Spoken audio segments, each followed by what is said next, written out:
I want to take this chance to tell you guys a story. It's a story about a movie set. Is that what I'm doing? Yeah, I think you, yeah. All right, cool. Let's reset and do it again.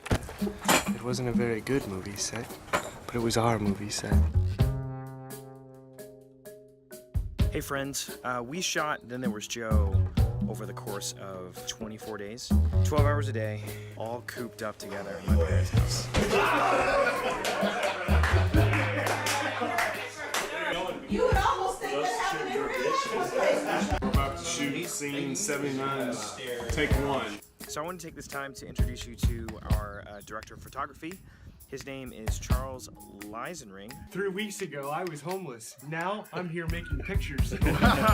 Charles and I, we actually met on the very first day of film school.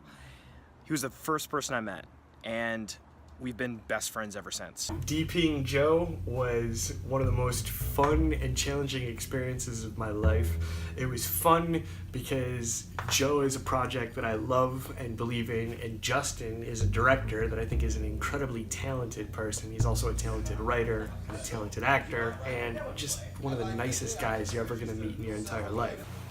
I didn't tell him to say any of that, just so you know. The challenging parts of that were that Justin as an artist is a bit, how do I say this, particular. I can get a little elaborate with the camera. Justin has a camera that has to start here and move here and twist here. There's a shot with all these paintings. And then we're gonna walk over this way. While that's happening, these actors are crossing this way. You know, the camera swoops around, does a full 360. And come back over here, and then this one has to come up over here. And sometimes it can cause problems. Gotta make sure it's all in focus, and if you don't, then we probably are gonna not just do pickups and coverage, we're gonna start all the way over again and do the exact same thing.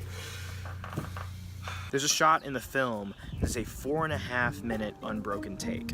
Now, if you're not familiar with how movies are made, that's what you would file under, I think the word is insane. But that was actually, it sounds crazy, and I'm being a little bit hyperbolic, but that was maybe the most fun, was because Justin didn't want to just do basic A to B stuff. You can fire yourself if you want. No, I don't want to. But yeah. I remember there's this shot in the film, it has all these paintings.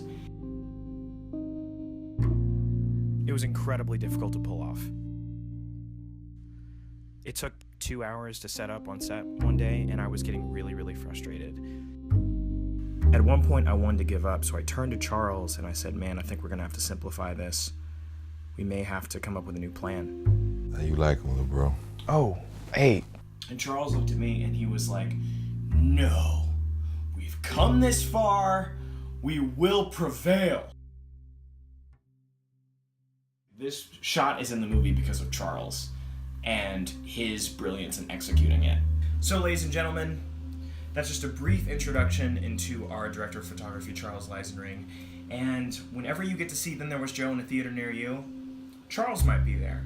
And if so, just walk up to him and tell him thanks. I'm pretty sure this is how Scorsese works. I'm almost certain this is how most of the greats work. When they review the takes, they want their cinematographer to cradle them in their arms like this. It's sort of comforting. It's a way to let him know that I've got him. I've got him. I'm not gonna let him down. I'm gonna just hold on to his vision like it's my own.